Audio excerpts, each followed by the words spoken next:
हाय सांग माने नमस्कार जय जगन्नाथ केमिति अछन समस्ते आशा करूची भल थिबे समस्ते सांग माने आपण मानको को आम मिनी ब्लॉग को बहुत बहुत स्वागत चलते सांग माने आज मिनी ब्लॉग स्टार्ट करबा। आज होची संक्रांति ता सहित विश्वकर्मा पूजा दंशपाल महावीर सुचित्र कर्मकारक विश्वकृत विश्वधृक वासना मानदंड धृक ओं विश्वकर्मेण नमः। विश्व निर्माणकर्ता प्रभु विश्वकर्मा पूजा अवसर में आपण मानक परिवार को आपण मानक आम परिवार तरफ हृदय शुभेच्छा अभिनंदन जनाऊँ।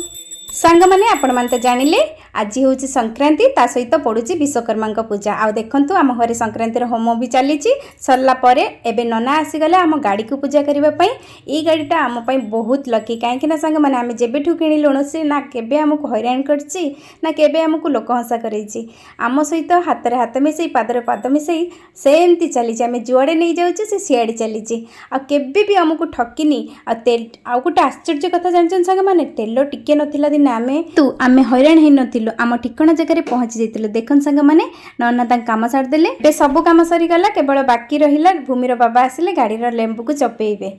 आ देखंतु सांग माने भूमि गाधे पाधे पूरा रेडी हो गला। आ देखंतु मु ताको कला टिके लगे देबे बोली केते हैरान करछि। आ मु ताको डाकिली कहली धन आ टिके कला टिके लगे देबे बहुत डाकिला पर आसिला धरा देला। आ देखंतु ता भितर से केते क्वेश्चन करती केते खसि जाउछि ताको बुझेई बाझेई कि टिके कला लगेबा बहुत कष्ट सांग माने देखु नांती केते सुंदर भाव से मु ताको कहूँ सज करदेवी किंतु सी तार ता बदमाशी चलैछि बुझी मामा सरीगला सरीगला सरीगला मुझे कहली हाँ सरीगला एबे जा देखंतु दौड़ी आसी केमती बसी सांग मैंने देखो मत कहला मामा बसी देखला बेलू किए रे फ्रिज भीतर पशि सांग मैंने देखो भूमिर बाबा आसला बाकी रही कम को पूरा करदे माने गाड़ी लेंबू को चपेदेले। एबे देखो कम सारा से दीपहर खाइबापी बसीगले बाप झील।